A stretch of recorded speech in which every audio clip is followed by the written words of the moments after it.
Good evening, everyone. Live from Silicon Valley, California. This is Bhakti Community. My name is JM, and I welcome you all to our program today, Bhakti On, where we continue our Boxing with the Mind series. And today is session number 10.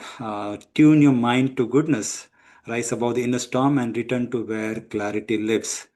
With our speaker today, Vaish, a veteran Bhakti yogi, author, and former monk. He had been to a spiritual retreat in India, and we are really glad that he's back and enlighten us. Welcome back, Vaish, to another episode of Bhakti On.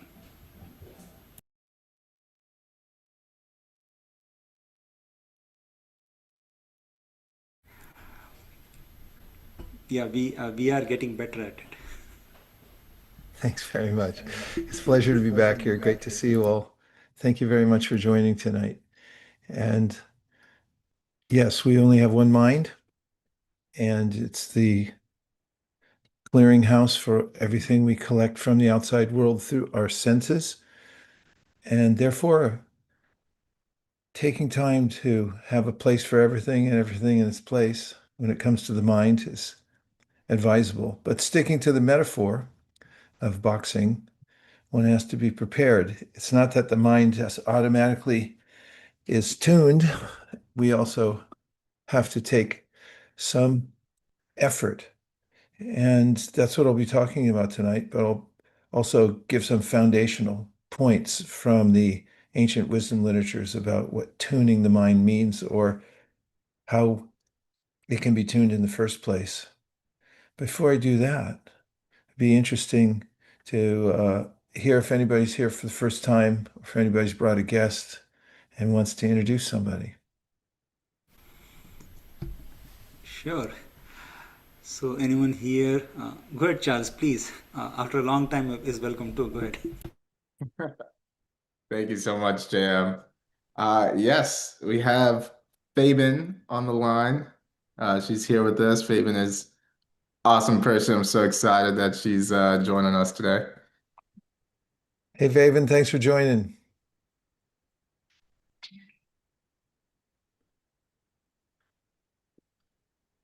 Where are you tuning in from?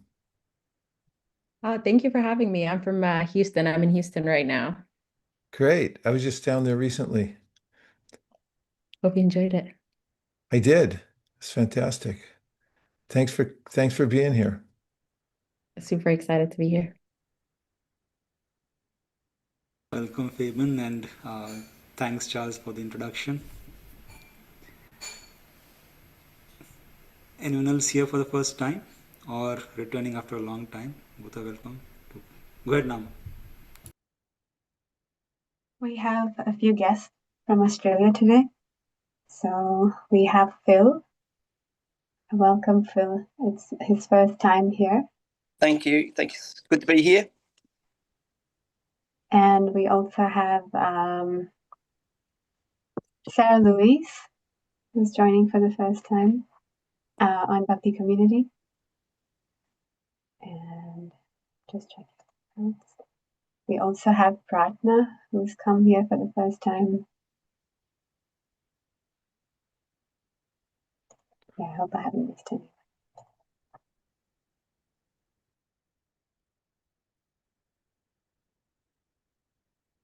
Thanks for joining everybody. Great to have you all.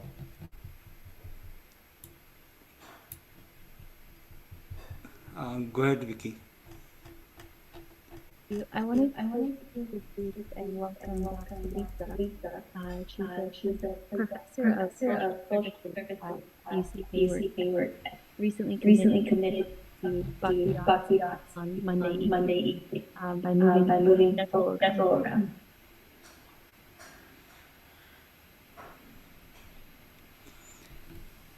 Welcome, Professor Lisa. Thank you for moving your schedule around so that you can accommodate and attend Bhakti Community. We are really grateful and thanks. Thank you for joining us today.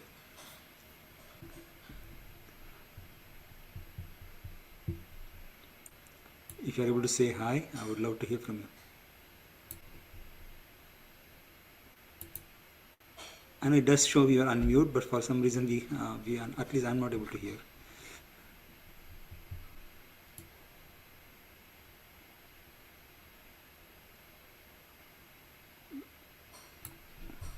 looks like a technical glitch. But yeah, whenever you can, we'd love to hear from you, Lisa. Just come on, unmute and say hi.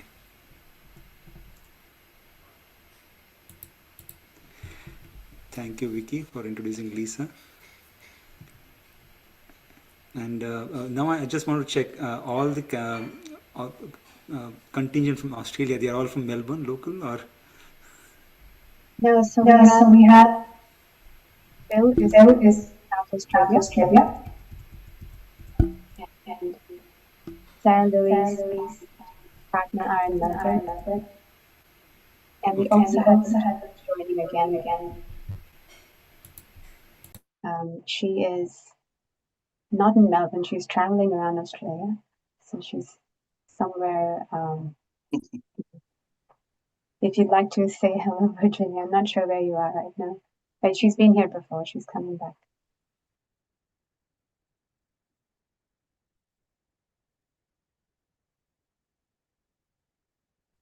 Hello. Thank you for having me. Nice to be here. Thanks for joining, Virginia.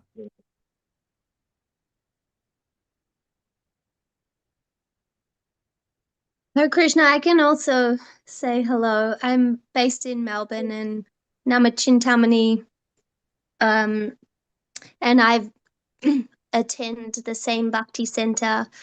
And yeah, I'm sorry my camera's off, but I'm really happy to be here. I've just been hosting a sage group through the Wisdom of the Sages. So I now have a couple of things to attend to before I go to work. So I'll be just listening. Great. Thanks a lot for joining.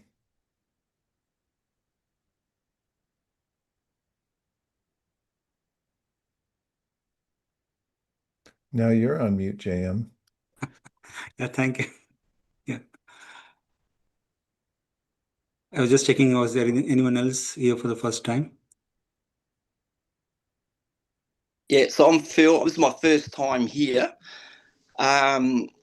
Recently, I did 6-week volunteer stay at Krishna Village near Mawulumbar. And that's sort of what has kickstarted me to get involved with these talks and, yeah, keep me in line. All right, Phil, thanks a lot. Thanks for Thank you. Good to have you. Thank you. Appreciate that. I'll also quickly introduce myself. I'm attending for the first time. My name is Prarthana, and I'm in Melbourne. I'm coming here through Nama Chintamani's reference, and she and I met at the temple here in Melbourne ISKCON. So that's how I got to know. So I'm doing some work, so I'll be definitely listening to it. I'm quite excited to be here for the first time. So thank you for having me. Thanks, Prarthana. Great to have you here. Josh should posted on chat that he's also first time here, but he's driving. Great. Drive safely, please. Okay, I think that will be all for today. For now, at least. Maybe people might still joining. Okay. So our discussion over several weeks, months, in the topic of boxing with the mind is in line with several of the ancient wisdom literatures. Bhagavad Gita, for instance. In the Bhagavad Gita, the teacher, Krishna, speaks about how the mind can become a friend, or it can mislead us. It's a matter of how we tend to the mind. And especially in the Bhagavad Gita, the mind is conditioned by various modes. This is the teaching of the Bhagavad Gita, that there are three primary modes or modalities that rule the material world. And they're very powerful. They're described as ropes. They can bind us in various ways. That's why sometimes it feels like we're bound up in certain kinds of habits, ways of thinking, ways of acting, so forth.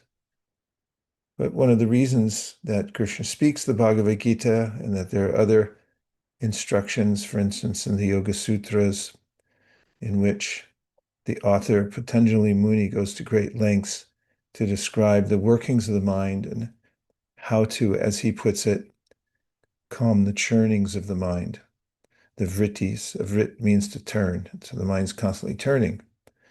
How to bring it to a stage where it can become an instrument so that we can perceive ourselves. And when we talk about self in context of the Bhagavad Gita and other such literatures, there's a distinction between the material body that we inhabit and us as the living force within the body that literally animates the body. The living force is consciousness, whereas the body's not conscious. The mind is one of the senses. It's called the sense within. And all the senses that we are aware of on our bodies, there are knowledge gathering senses. This is the taxonomy of the Bhagavad Gita. And then there are working senses.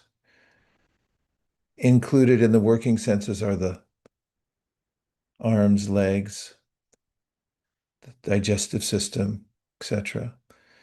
And then knowledge gathering, what would you say? Most of them are grouped around the head. You can use the chat box.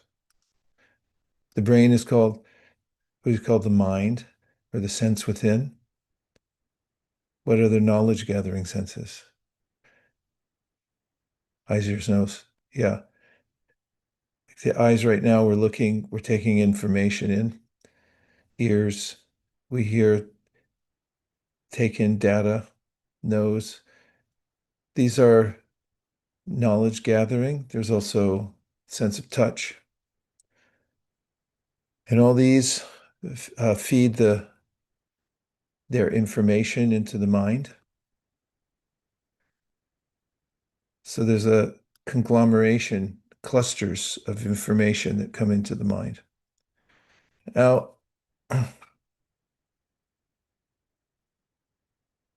when the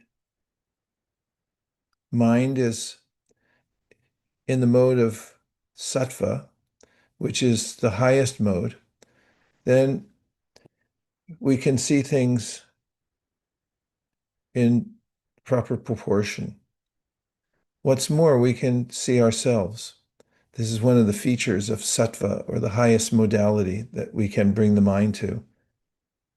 It's said in the Srimad Bhagavatam, which is the postgraduate study of the Bhagavad Gita, Sattvam yad Brahma darshanam. Darshana means to see, and sattva means this modality of clarity.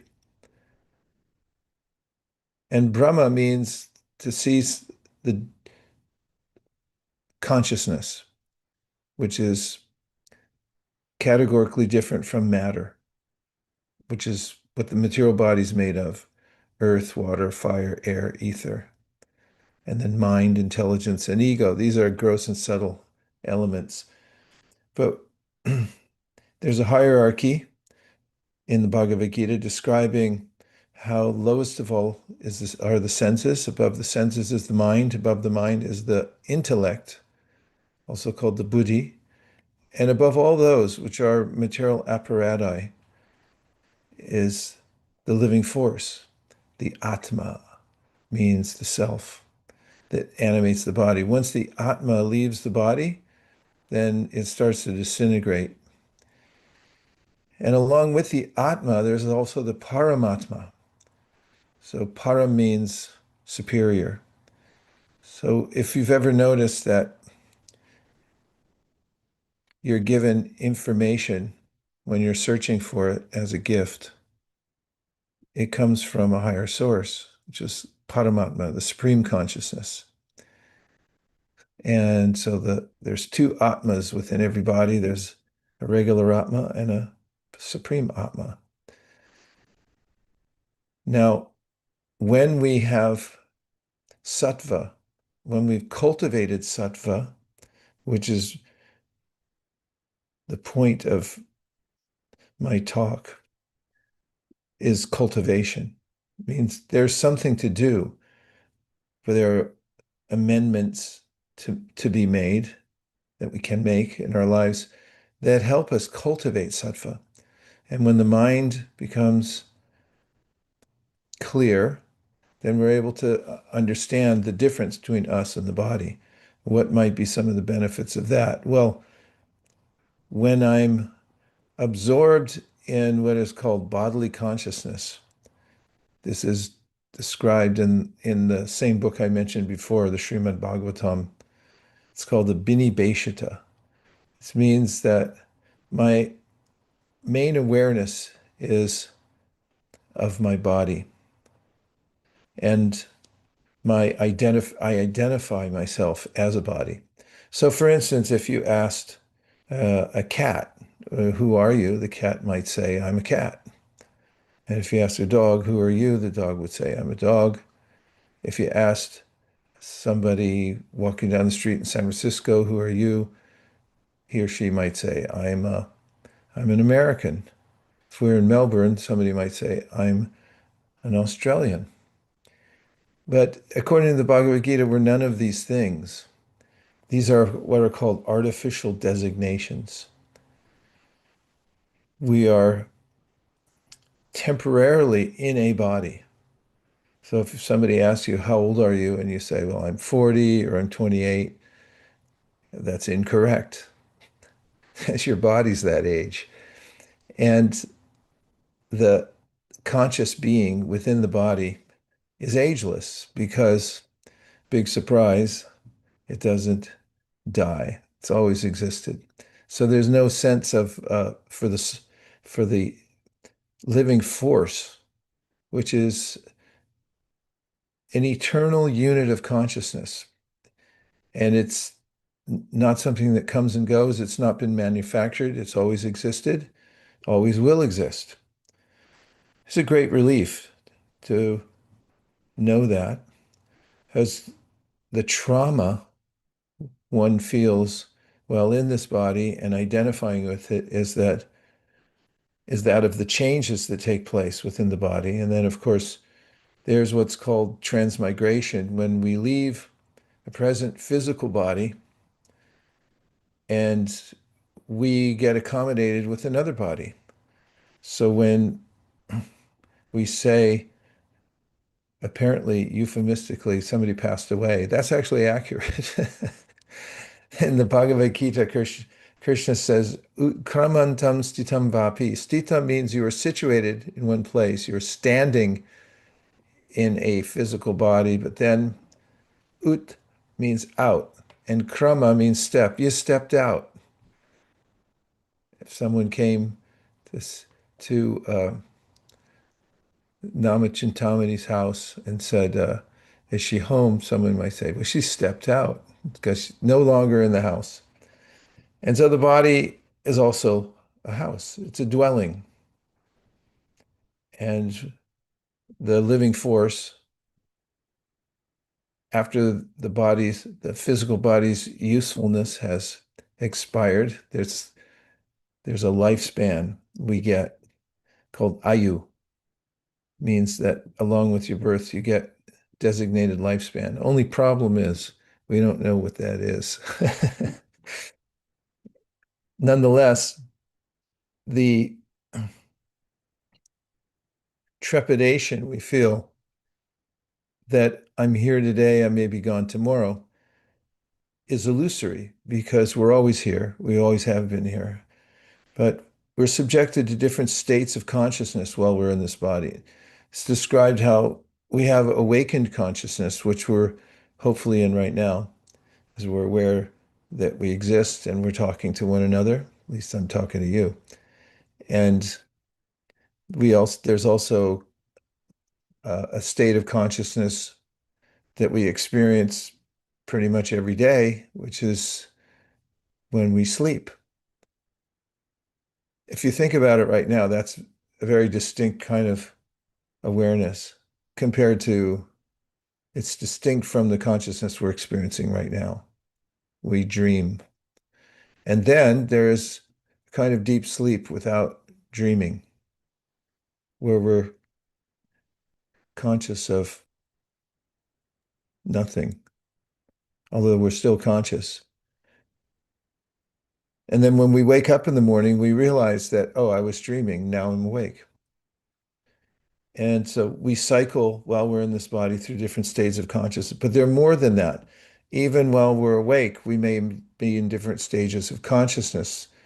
And those who study brain patterns notice that the brain has different waves according to the state of consciousness one is in. Incidentally, I read somewhere recently that scrolling puts one in a consciousness that is nearly identical to being anesthetized. And Patanjali Muni similarly, before measuring brain waves through with modern instruments, by the astute observation of prolonged meditation, cataloged the different stages of the mind. And the mind can be in distracted state, can be in a bored state, it can be in an awakened state and aware of its own nature. We can become conscious that we're consciousness. In fact, that can be done through introspection. We could, at any time that we choose, if we have time, and that's one of the problems, we don't take the time. In the modern age, there's always somewhere else to go, something else to look at externally. But if we take time to notice our own consciousness, we'll notice that we can objectify the emotions and the thought patterns that come through our minds, and we can note them, which means we're the observer of those. So what the Bhagavad Gita says is very practical when it comes to working with the mind, which again, I'll remind all of us that in the Gita, Krishna says something that we can note, and that is the mind can be the friend or the enemy. And if you've ever noticed if you've ever been in a situation where the mind became an enemy by perhaps being overwrought about a situation, and maybe it's, for instance, resentful. We may feel resentment. And although the situation that caused us some minor trauma or major has passed, the mind resends that image. That's why it's called resentment. You keep resending it, pushing the button again and again, and the experience comes back and we observe it over and over again. Modern psychology studies the patterns of the mind, finds ways, those who are therapists try to help people observe them and find ways to reasonably come out of those traumatic states.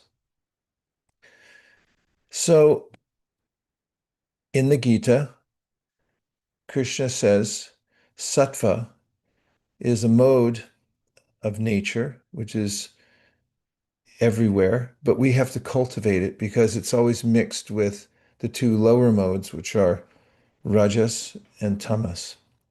Rajas is the active mode, and in that mode, there's always something more to do. Let's just say you get a windfall, somebody gives you some money, and let's say it's $100. And then the Rajas mind says, well, why can't I put a couple more zeros on that to make it $10,000 instead?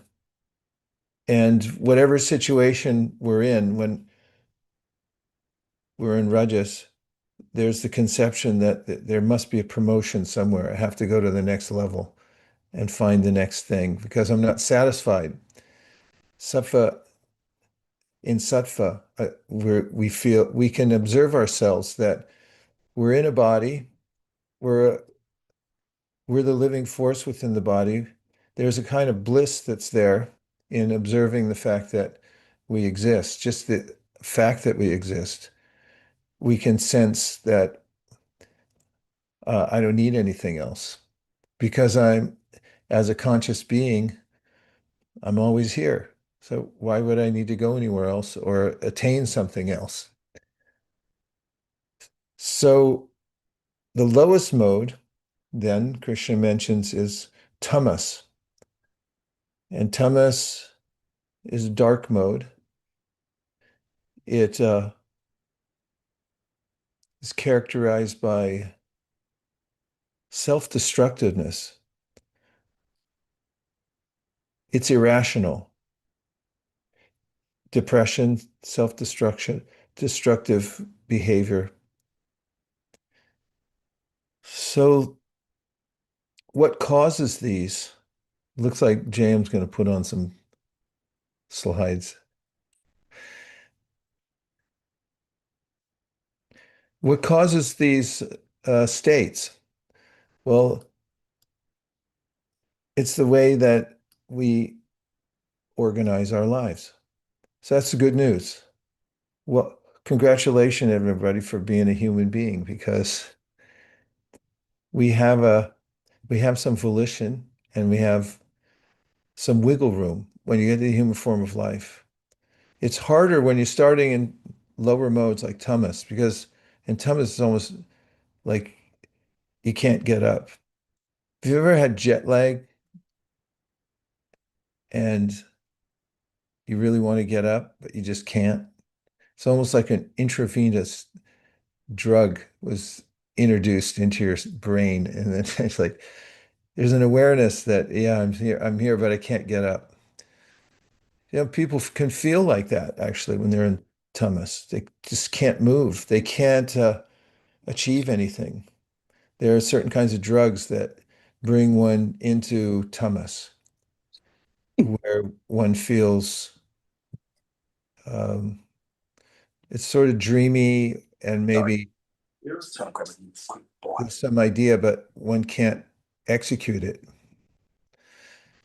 So let's go through a few slides now that I've given a preamble to what I'm going to talk about. And first off,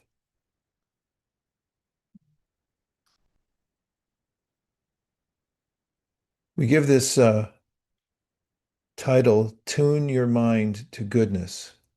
And this idea of tuning is apt because, and this is still slightly philosophical, but the way that the ancient Vedas, so they're called the ultimate wisdom literatures that talk about everything, describe how the universe is formed. It comes from, or it's made out of vibration. And this is very much parallel to the ways in which modern science talks about matter. It's vibrational. In fact, some physicists have said that the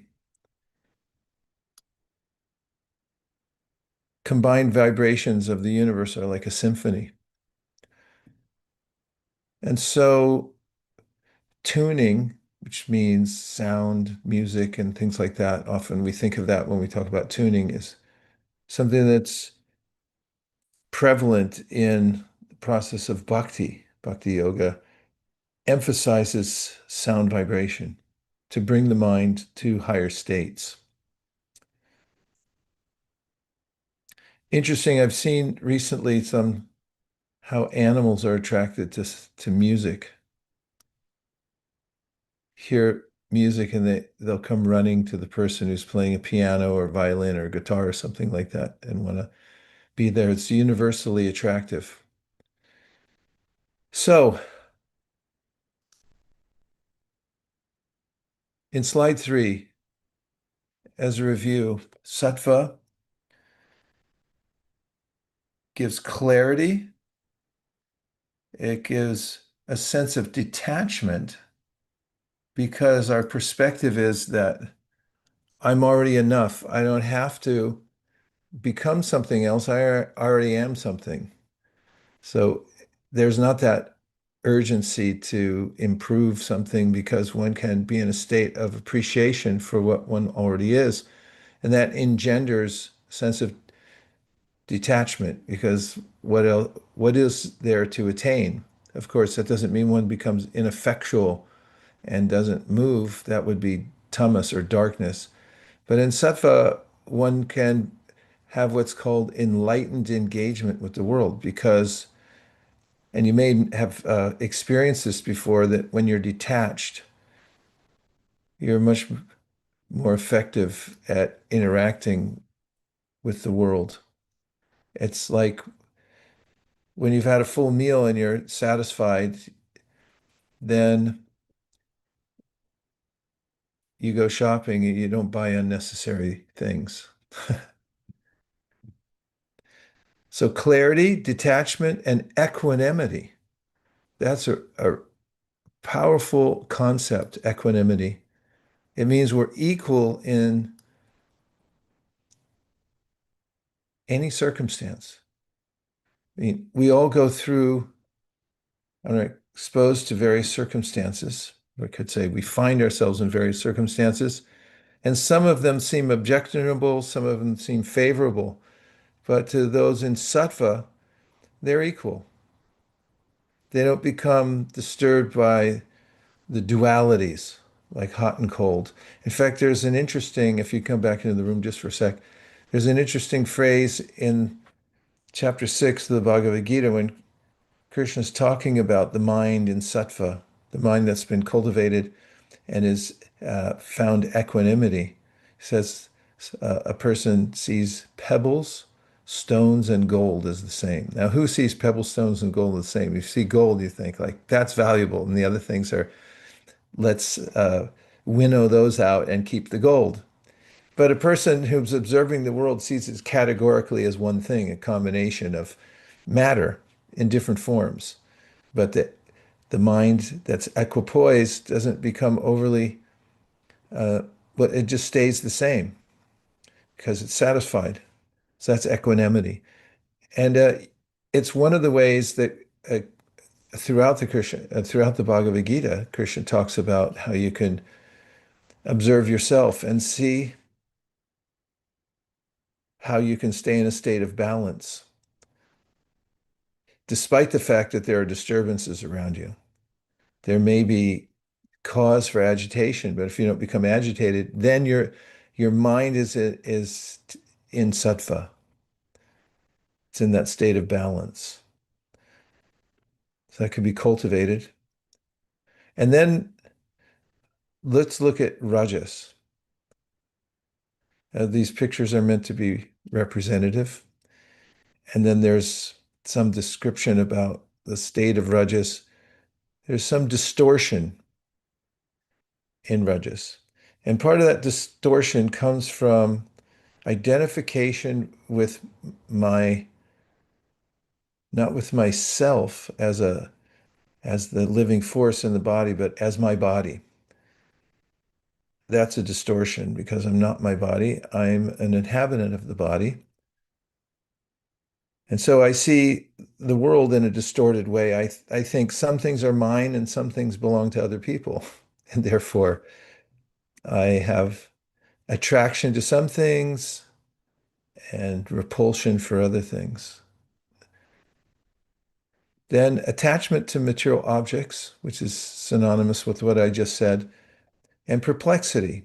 There's a sense of perplexity that comes in when we're in rajas or tinged by rajas to the degree that we are. And I also mentioned that it's the impetus for action, like for improvement, creation, something, make something more. Let's just talk about these two modalities for a second. Come back into the room, and have you noticed these symptoms anywhere in yourselves or in other place in others or in the environments that you're in? Hyper or frenetic activity is a characteristic of rajas. Sort of peacefulness, detachment, equanimity is sattva. Okay. Do you identify with any of these states of consciousness in yourself? Do you see sometimes you feel more in sattva, sometimes tinged by rajas, sometimes totally rajas? Any thoughts?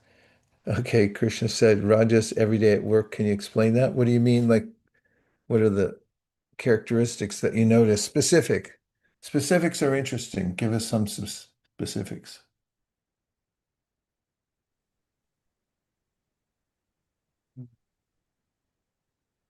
There'll be constant deadlines and constant striving, so there will be constant stress and anxiety, and there will be attachment to result as opposed to sattva, where I should be satisfied and detached and do things methodical but dispassionately. But because I am in that environment where everybody is, and myself including, we are very passionate to get to the deliverables and come to the results and give the results. That's why I think it's more rajasic. Yeah. Nice observation. I, I think it's a lyric from a song that some heard years ago. It stuck with me. Too much is not enough. You get too much and it's still not enough. That's rajas. Charles. Oh, thank you. Such a wonderful talk. I'm enjoying this a lot. Um, yeah, it seems to me, it seems self-evident that, you know, I should want to avoid the state of rajas, avoid tamas, and be in a sattvic state. But if I'm being honest, there are many times where, if I have a lot of things to do, um, there are a lot of times where I start off in, I think, a tamastic state, and it's only until like I start getting into the things I need to do, checking things off my to-do list, or doing a lot of activity. And once I complete those things, do I feel like somewhat at ease. But it doesn't seem like it seems like a cycle that just perpetuates itself and is only like a temporary solution. So I was wondering if you could talk a little bit about that experience and shed some light on on that experience. It's an astute observation and an important question. And I'm sure we can all relate to that, what you're saying. And it's not that we can avoid tamas or rajas or even sattva for that matter. We're in that pool and those modalities are there. And just as you were mentioning, there are different times of day that how could we do without tamas? Because how are you going to go to sleep? And it's a time when you need to rest. So sattva, rajas, and tamas are also, as long as we're embodied in a and we're in this body, we have to take advantage of those. But what Krishna recommends in the life of yoga is to regulate. If you, for instance, if you sleep too much or sleep too little, he says that's not good. He says yuktahara viharasya. Don't eat too much, don't eat too little. Yukta swapnasa bodhasa. Don't sleep too much and don't sleep too little. If you sleep too little, there's lots of research nowadays about how it'll affect your brain. And if you sleep too much, then it's equally detrimental. So yukta means try to find, when you're living in a body, make sure you're regulated. This is one of the key points for harmonizing with the modes of nature. Not too much, not too little. We can be more prominently in sattva, and we can cultivate it. It becomes more of our nature. And of course, we're born, everyone is born with a certain nature also. If you analyze, tiger, or I mean, I don't want to disparage tigers or anything, but they have to get a little passionate. Oh, monkeys are very passionate, but there's different kinds of monkeys. There's the rhesus monkeys. I was just with a lot of monkeys in when I was in India, and there's two prominent kinds of monkeys. One is called the rhesus. It's noticeably more calm, and if you like, I saw a woman wanted to feed the monkeys, and she was carrying a huge bunch of bananas. And when the rhesus monkeys saw that, she held out a banana, and they said, "No, not one. I want the whole batch." And they came after her. Whereas the rhesus monkeys, they're the ones with the really long tails, and they're very stately looking. And if you offer a banana, they'll go, "Thank you very much."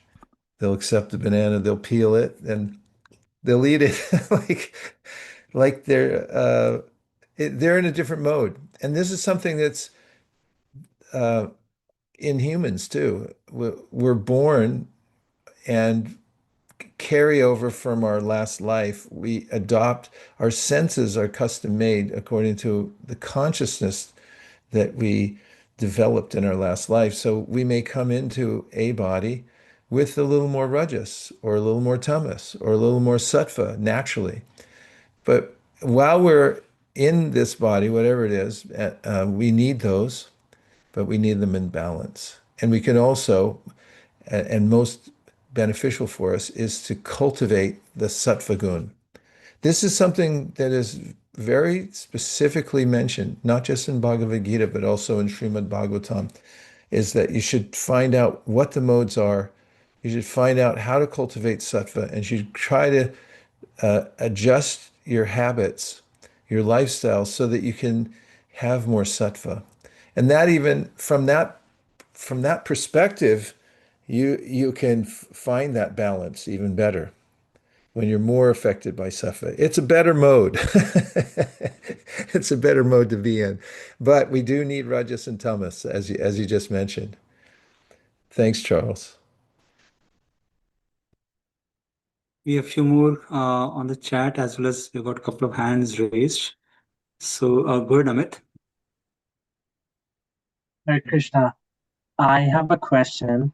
So I'm finding I'm having to choose between two groups who like and dislike different aspects of what is true to me, and I don't know what would be the sattvic way, because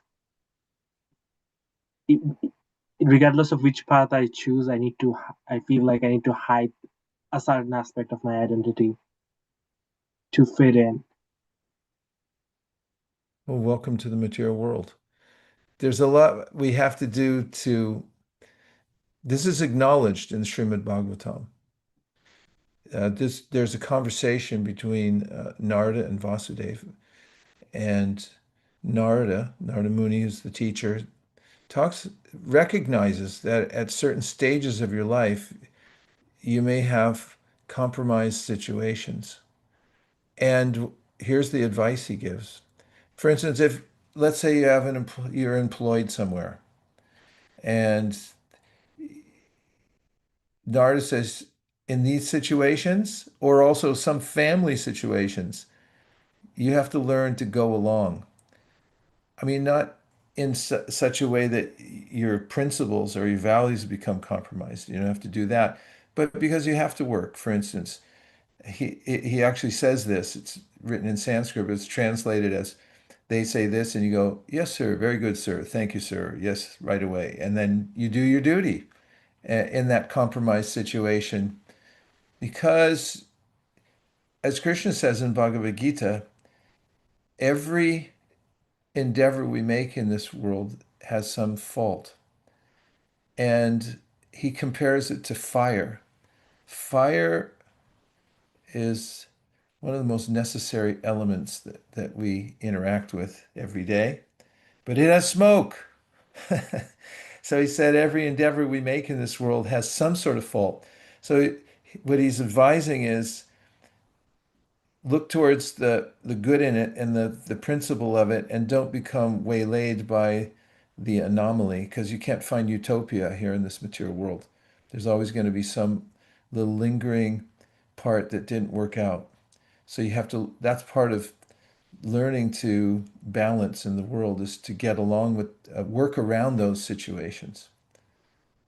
Subhanga Prabhu, go ahead. Thank you for giving me the opportunity. It's I like one thing that you said about adjusting our lives so that it's more sattvic in nature.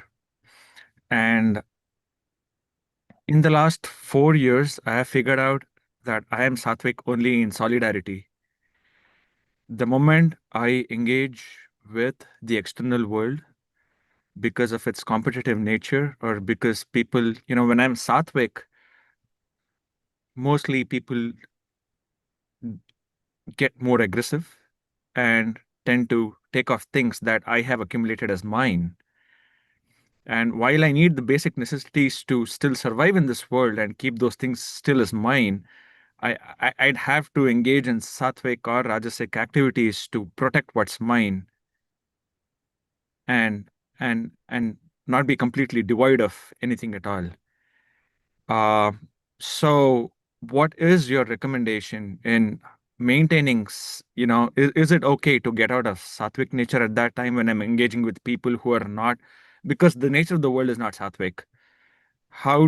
What is your recommendation and how I would navigate such a situation where the world puts me in a position of being unable to be sattvic, but I can't be always in isolation? Yeah, this is the conundrum in the Bhagavad Gita also. And Krishna's advising Arjuna to fight. It's a highly rajasic activity, going to war. It's clamorous. You have to really get up for it. It's like athletes, they have to, get in a high state of rajas to get on the field and bash into each other. But to speak of killing each other on a battlefield. So rajas is there.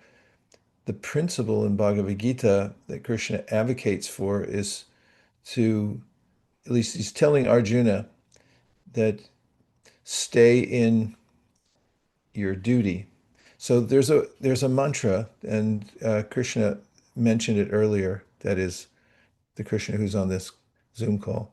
He said, "Be methodical but dispassionate." So there's a way to deal with the world, even in sattva, even as you enter into the rajasic world, and that's methodically.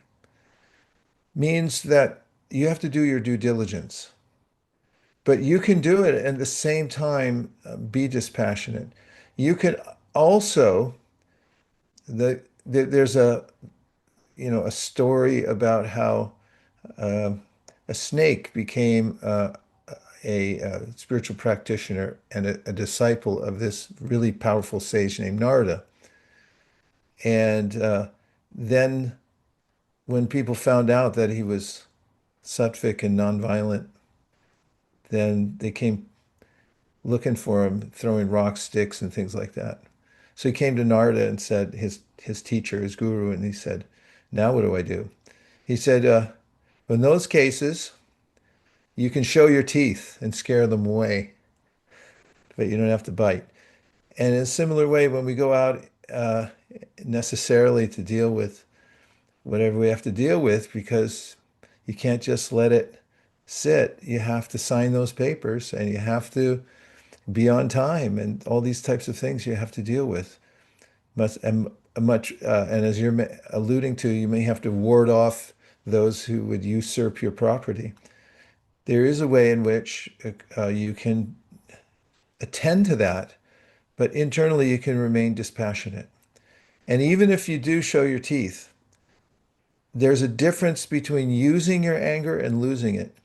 And you have to be very subtle to understand the difference, because most people, they become angry, and that's really a flare-up of rajas. And it ruins everything. It ruins the relationship. But if you use your anger, if you're dispassionate actually, and you show your, you display some, you're demonstrative about making your point, but you do it in sattva, it's amazing that it comes off effectively, and it's also nonviolent at the same time. It's a great art of living, and that's what Krishna talks about in the Bhagavad Gita. That's what I mentioned before, enlightened engagement with the world. Yes, you do have to raise your teeth, because what if somebody comes to burn your house down? It's not like we say, yeah, fine, no problem, I'm in sattva, just have at it. Or if somebody tries to attack somebody you love, you have to show your teeth. But you can, there you go, Yasmin, thanks a lot. Like that. I could have just used emojis this whole time. Anyway, there's that, and I'll save a little time because I'm some things at the end. But Theus has a point, and then I'll end with a few practices that we probably already know, but it's always good reminders about how they're sattva inducing. Thank you. Thank you so much for such an important practical question. Theus, please go ahead. Hare Krishna Prabhu, thank you so much for your talk. It's so nice. I have a question about when you mentioned that we can do too much or too little of sleeping, eating, and trying to keep things regulated. How do we know when it's too little or too much, considering that we're all in different bodies and different needs? How is there a formula? When is too much or too little? Well, you can always, I mean, there's so much science nowadays about how to take care of your body. It's amazing how much science there is. And you can go online anywhere, ask ChatGPT, it'll tell you in 4 seconds exactly how to make your diet perfect. Tell ChatGPT how much you weigh, what kind of diet you're on, and how many calories. They'll know he or she, I don't know what it is, but mine seems to have a male voice, will tell you exactly what to eat. It'll give you a meal plan. Say, you want a meal plan? Sure. I mean, that's practical. It's a machine. You have to take care of it. Food is fuel. If you look at it like that, not to become a boring stick in the mud if you go out with people and you're eating is like, no, it's just fuel. But there's an aesthetic factor to it too. But yes, you can figure that out, what's balanced. For instance, if you just eat carbs all day long, there's going to be there's a science to it. It's going to get stored as visceral fat. And, if you don't get enough protein when you get old, you're going to have sarcopenia and you're going to lose your lean muscle mass. And so you just have to figure it out, just like sleep. Sleep is a science, and there's so much research into it nowadays. There's books written specifically about sleep, and you have to sleep deeply. Make sure it's completely dark. Get to bed early-ish, and get up early, and make sure that you're really soundly asleep. Don't take stimulants. Don't take alcohol. These kinds of things, they disturb the rhythms of the body. So those are things you can find out. It's a mundane science. Even Ayurveda and other things talks about exactly how to time things, how to take the best out of the day. That's all in the Vedas too, and that's part of a sattvic lifestyle. My teacher, Prabhupada, he was meticulous about the time he would eat and how he would walk afterwards and everything. He was in his 80s, when he started traveling extensively. So he was careful about those things. Did that help? Yes, it did. I mean, Okay, I was thinking, I hope it's not too practical. no, it is. It's good to be practical. I appreciate because sometimes my mind goes for other things. There's like spiritual formulas for what is too much or too little, but it sometimes is important to be practical. Yeah. It is. And nowadays it's amazing how much biodata you can get. Everyone's into it. There's DexaFit. You can go down there and figure out what your resting heart rate is, how much oxygen is being used, and how much it's burning fat, and this and that. I mean, it's not a bad idea. It's the most amazing gift we've been given, this machine that does so much for us.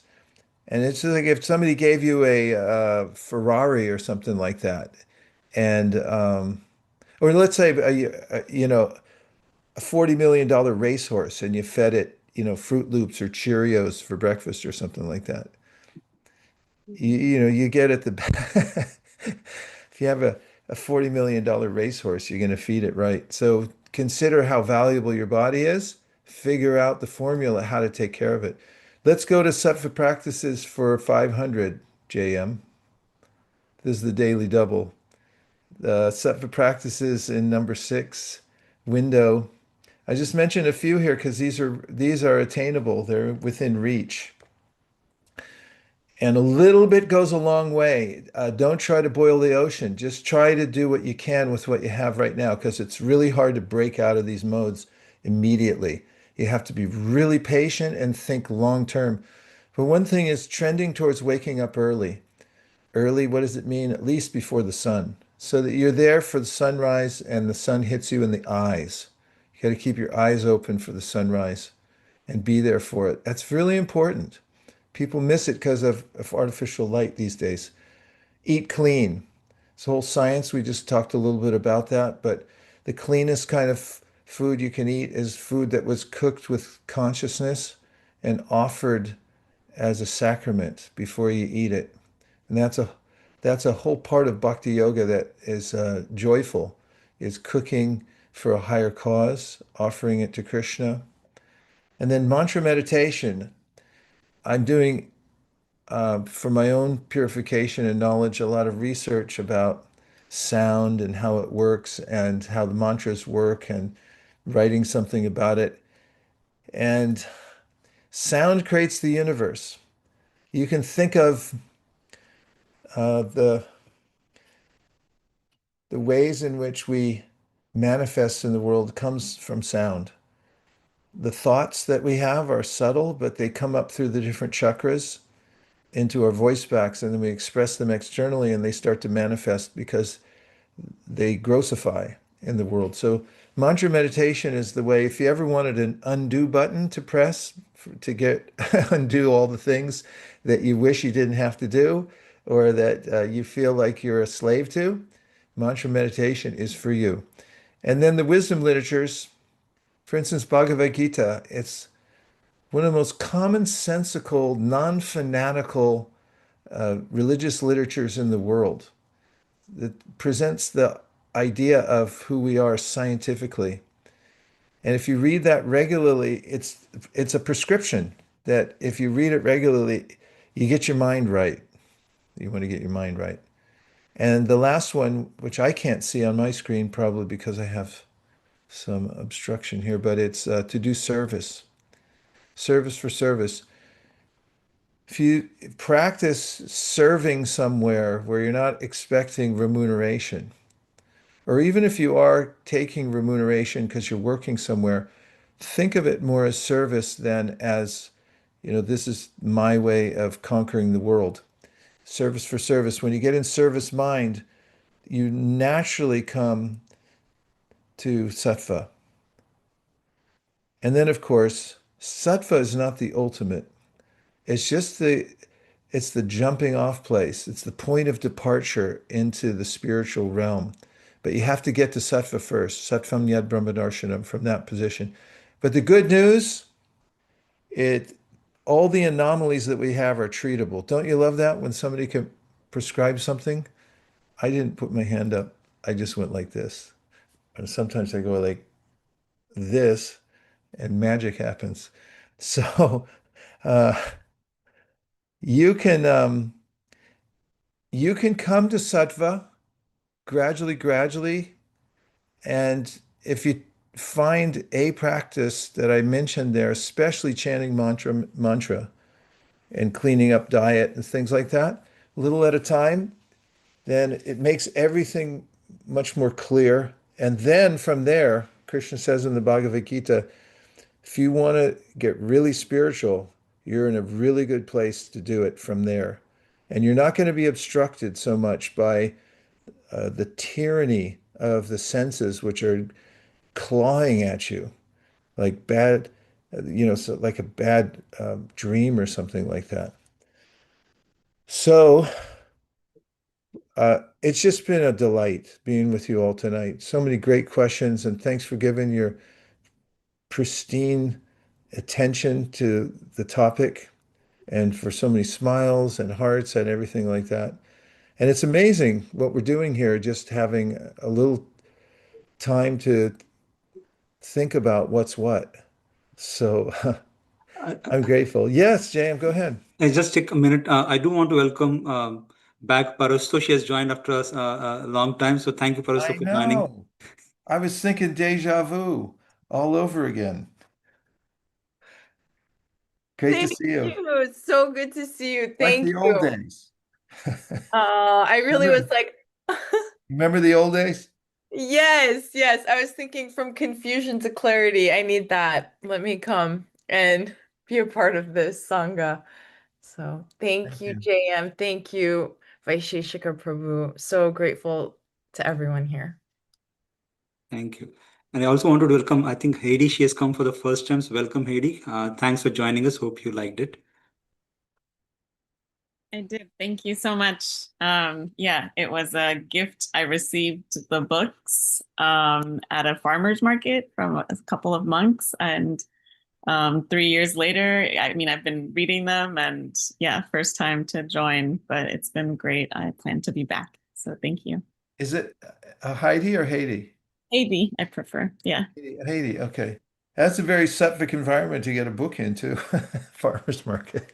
Yeah, and really a coincidence. Synchronicity, coincidence. It was really nice. I love that word, and that's one of the most amazing parts about the spiritual journey is the synchronicity, the serendipity, and it's just a mystical path. We take 1 inch forward, and then Krishna takes a million steps towards us. So thank you very much, Haiti, for being here. It's such a pleasure to have you. Thanks, JM, for keeping the lights on and keeping us all going. We're all grateful to you for keeping this forum vibrant. And thanks, everybody. Now, there is a joyful way to say goodbye, and we find it prevalent high in the Himalayas. The yogis who live in caves and spend their time meditating, they come out for fruits and roots. And when they see one another on the high peaks of the Himalayas, they have a way of not only greeting, but always also saying goodbye.